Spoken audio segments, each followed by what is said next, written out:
Buenos días, mi nombre es Jesús Pedro Aranda Juárez y voy a presentar el tema de compuestos intermetálicos y diagramas de Fe3C, hierro, carburo de hierro.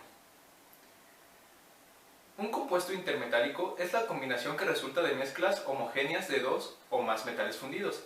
En el caso de una aleación binaria, por ejemplo, un compuesto intermetálico es una fase intermedia entre sus dos elementos constituyentes y sus características son por tanto diferentes a las de estos. Existen dos tipos de compuestos intermetálicos: los compuestos intermetálicos estequiométricos y los compuestos intermetálicos no estequiométricos. Los compuestos intermetálicos estequiométricos son aquellos que tienen una composición fija. Por ejemplo, en algunos aceros al endurecerse tienen un conjunto estequiométrico, como el carburo de hierro, cuya fórmula es Fe3C, el cual tiene una relación fija de 3 átomos de hierro por 1 de carbono. Aquí en la imagen podemos ver una aleación de aluminio-antimonio.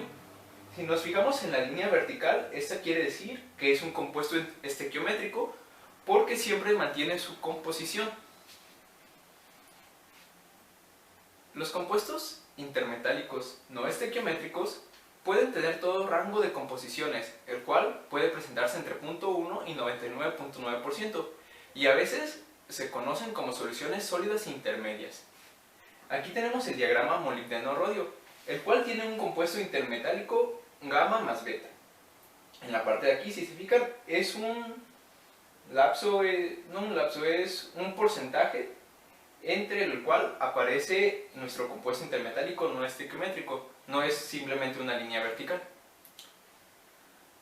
Algunas de las características que tienen los compuestos intermetálicos son que tienen estructura cristalina, generalmente son frágiles, tienen punto de fusión elevado, suelen ser duros, pueden combinar propiedades de baja densidad con elevada resistencia mecánica. Existen muchos compuestos intermetálicos, sin embargo hay un grupo que tienen una ventaja actual en comparación a otros. Hablamos de los aluminuros. Dentro de los aluminuros, los más utilizados son los de níquel y titanio. La figura nos muestra una red ordenada del lado izquierdo y una red normal en el lado derecho. Los aluminuros suelen tener una estructura ordenada, lo cual dificulta el movimiento de las dislocaciones, dando como resultado una elevada ductilidad y baja resistencia mecánica. Los aluminuros de níquel son los intermetálicos más estudiados debido a que tienen una propiedad singular, la cual es que su límite elástico aumenta hasta alcanzar un máximo en la temperatura de 650 grados centígrados. Este compuesto presenta una estructura cristalina centrada en las caras, como se puede observar en la figura de aquí abajo, lo cual permite su fácil estudio y comprensión de muchos aspectos fundamentales del comportamiento de esta familia de materiales. Debido a que el aluminuro de níquel se mantiene ordenado hasta la temperatura de fusión, que es de 1390 grados centígrados, tiene buena resistencia a la oxidación al aire, mediante la formación de películas protectoras de óxidos ricos en aluminio, y presenta un alto coeficiente de endurecimiento, en especial desde la temperatura ambiente hasta los 200 grados centígrados. Permiten considerar al aluminuro de níquel apto para su empleo en una amplia gama de aplicaciones de elevadas temperaturas y presiones, tales como podrían ser turbinas de vapor y de gas, piezas de motores y otras piezas empleadas en ambientes corrosivos. Si te fijan en la imagen que aparece aquí, es una turbina de vapor hecha de aluminuro de níquel.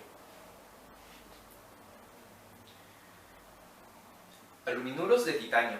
Dentro de los aluminuros de titanio, el Ti3Al es el compuesto más estudiado. Proporciona mejores propiedades a aplicaciones estructurales, tales como resistencia mecánica, resistencia a la oxidación y elevado módulo elástico. La figura nos muestra la estructura hexagonal compacta del aluminuro de titanio, donde los puntos blancos son de aluminio y los negros son de titanio. Sus propiedades son muy superiores a las que presentan las aleaciones de titanio. Por ejemplo, la resistencia que tienen estos compuestos a temperaturas mayores de 1100 grados es mayor que la de los aceros y superaleaciones. Sin embargo, tienen un gran inconveniente. Tienen una escasa ductilidad, tenacidad a la fractura, y además presentan la aparición de microgrietas superficiales cuando el material se deforma en contacto con el aire, lo que obliga a cubrir el material. Diagramas de hierro, carburo de hierro. Las aleaciones ferrosas se basan en aleaciones de hierro y carbono. Incluyen los aceros al bajo carbono, aceros aliados, aceros inoxidables y hierros fundidos. El sistema de aleaciones binario más importante es el de hierro-carbono. El diagrama de hierro-carbono, también llamado de equilibrio de fases, se emplea para la representación de las transformaciones que sufren los aceros al carbono con la temperatura, admitiendo que el calentamiento o el enfriamiento de la mezcla se realiza muy lentamente, de modo que los procesos de difusión tienen tiempo para completarse. El diagrama de equilibrio hierro-carbono adquiere una extraordinaria importancia en el estudio y utilización de las distintas aleaciones tecnológicas del hierro. En otras palabras, el diagrama de fases hierro-carbono es el mapa que indica cómo, cuándo y en qué condiciones debe realizarse un tratamiento térmico y los resultados que deben esperarse del mismo. Aquí la imagen nos muestra el diagrama de fases hierro-carbono. En el eje vertical izquierdo, que es este que encontramos de este lado, nos indica los cambios de la temperatura que sufre el compuesto, mientras que el eje horizontal inferior nos indica las concentraciones de carbono. Si se fijan, va desde el 0% hasta el 6.67% en peso de carbono. Esta última concentración del 6.7% coincide con el compuesto intermetálico carburo de hierro o cementita, representado por una línea vertical en el diagrama de fases, que se encuentra de este lado.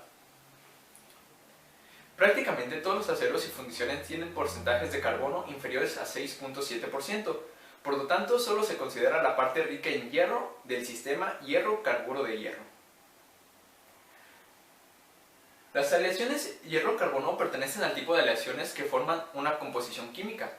El carbono se puede encontrar en las aleaciones hierro-carbono tanto en estado ligado Fe3e, que es la cementita, como en estado libre, es decir, grafito puro. Por eso el diagrama comprende dos sistemas: el hierro-carburo de hierro, que es el metal estable, y el hierro-carbono, que es el estable. Ahora volvemos de nuevo a nuestro diagrama de fases. El sistema metal estable está representado en el diagrama por las líneas gruesas, como estas de acá, y comprenden aceros y fundiciones blancas, o sea, las aleaciones con el carbono ligado, sin carbono libre. Este sistema es el que rige a los aceros.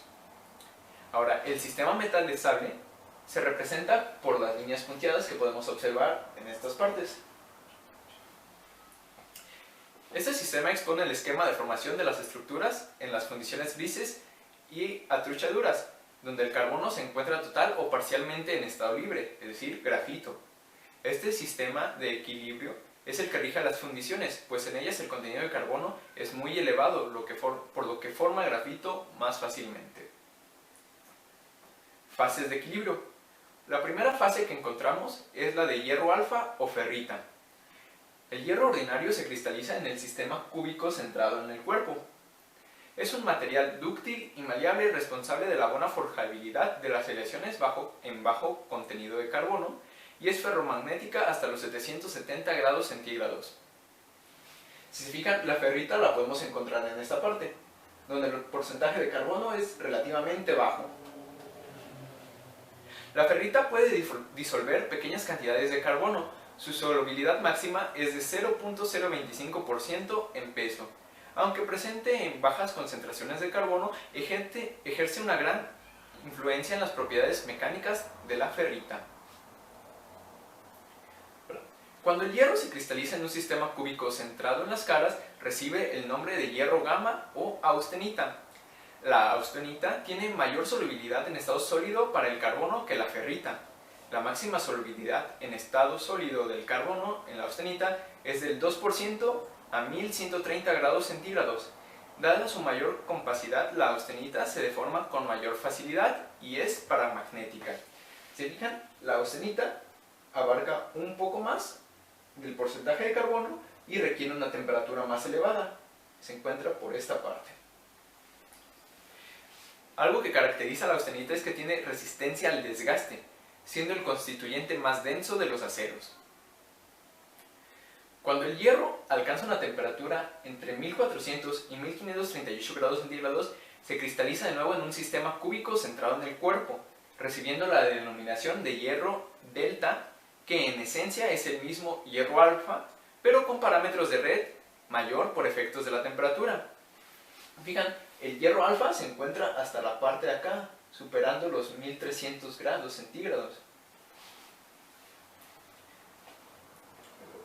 La cementita, o carburo de hierro, es el constituyente más duro cuyas propiedades de carbono siempre son constantes e iguales a 6.67%. Si se fijan, conforme nos vamos acercando al 6.67%, aparece cementita en las combinaciones que puede haber. Y llegando al 6.77 es la cementita pura. La cementita es frágil cuando se aplica una fuerza de choque, pero tiene una gran resistencia a la compresión. Se cristaliza en el sistema ortorrómbico y posee propiedades magnéticas a temperatura ambiente, pero conforme se elevan, las va perdiendo. Es decir, en cuanto pasa los 230 grados centígrados, hay un cambio magnético en la cementita. La perlita es una mezcla eutectoide de ferrita y cementita. Se forma cuando la proporción de carbono es del 0.89%. Las capas alternas presentan un 13.5% cementita, que es un componente de alto contenido en carbono, y un 46.5% de ferrita, que es un componente de bajo contenido de carbono. Dicha proporción se mantiene constante. La perlita aparece cuando un acero o aleación de hierro-carbono se enfría lentamente desde que se encuentra a temperatura superior a la crítica hasta la temperatura ambiente. En el diagrama podemos observar que si tenemos una temperatura elevada a partir de los 727 grados centígrados, al ir bajando es donde se va formando la perlita. Sus propiedades básicas son una mayor dureza que la ferrita, pero menor que la cementita. Es muy deformable, pero no permite elevadas elongaciones. La perlita tiene valores de dureza y ductilidad intermedios a los de la ferrita y la cementita. La ledeburita es el constituyente eutéctico de las aleaciones hierro-carbono. Pertenece al grupo de las fundiciones, con una proporción fija de carbono del 4.3%, aunque no es un compuesto químico, es decir, su composición no es constante.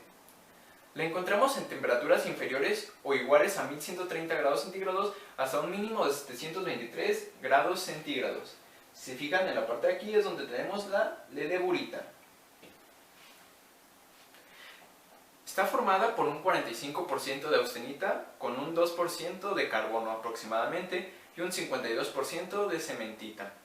De este modo se puede observar que, por encima de la temperatura crítica, los aceros están constituidos solo por austenita, una solución sólida de carbono en hierro, y su microestructura en condiciones de enfriamiento lento dependerá por tanto de las transformaciones que sufra esta.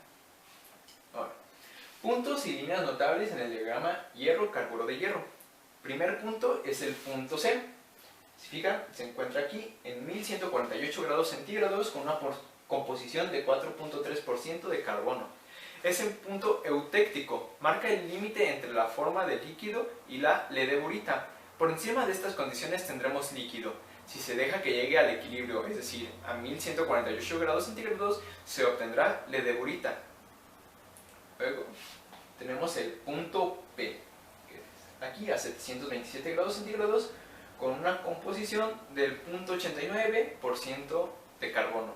Es el punto eutectoide. En este caso marca el equilibrio entre austenita y perlita. Es una mezcla de un 13.5% de cementita y un 86.5% de ferrita. Después el punto E, que se encuentra aquí, marca la máxima solubilidad del carbono en la austenita o hierro gamma. Punto Y, en la parte superior izquierda, se encuentra a 1492 grados centígrados con una composición del 0.18% de carbono. Es el punto peritéctico, en el que la solidificación de la aleación tiene lugar a una temperatura intermedia entre los puntos de función de cada uno de los elementos que componen la aleación. Ahora, el punto B también se encuentra acá arriba, cerca del punto Y. Es el máximo porcentaje de carbono que puede contener la solución sólida, el hierro delta. El punto L, que se encuentra en la parte de abajo, es la máxima solubilidad del carbono en hierro alfa. la proporción de carbono en la ferrita oscila entre 0.008 y 0.0218%. Línea GP, esta de aquí, que es una curva, nos indica el límite de mínima existencia de austenita pura. Por debajo de dicha línea existe una mezcla de austenita y ferrita, como se puede apreciar en el diagrama. Austenita más ferrita. Línea PE, igual, punto P y el punto E. Es la línea superior de existencia de cementita en los aceros. Luego la línea EF, que se encuentra aquí, en los 1148 grados centígrados, indica el límite de la ledeburita. Línea A0, 230 grados centígrados, indica el cambio magnético de la cementita, como se había mencionado anteriormente. Por debajo de los 230 grados centígrados presenta propiedades magnéticas, mientras que por encima las pierde. Línea A1 es la línea de los 727 grados centígrados. Indica el límite de la perlita. Luego, línea O, B, Y, E, C, F. Indica el límite de temperatura donde inicia la fusión al calentar el material o donde termina la solidificación cuando se enfría. Por debajo de esta línea, todo material está sólido.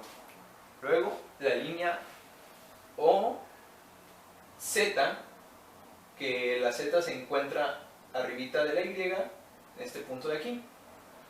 No aparece en este diagrama, sin embargo es importante mencionar que es el punto en donde se juntan las dos curvas, la de la O y la de la C. Luego el punto C y el punto D, que nos indica el límite de temperatura donde termina la fusión al calentar el material o donde inicia la solidificación cuando se enfría. Por encima de esta línea todo metal está en estado líquido. Ahora, entre estas dos líneas, es decir, aquí, en toda esta parte, tenemos líquido y austenita, líquido y cementita. Quiere decir que entre estas dos líneas existe una mezcla entre el estado líquido y el sólido. Línea BZ, aquí aparece BZ. Indica el límite superior de la austenita. El punto D se encuentra de este lado, una composición de carbono del 6.67%. Es el punto de fusión de la cementita pura, que se encuentra a 1227 grados centígrados. Punto H se encuentra del otro extremo, cerca de los 1394. Realmente son 1392 grados centígrados los que indica el punto H, y es el punto de transformación alotrópica del hierro delta a hierro alfa.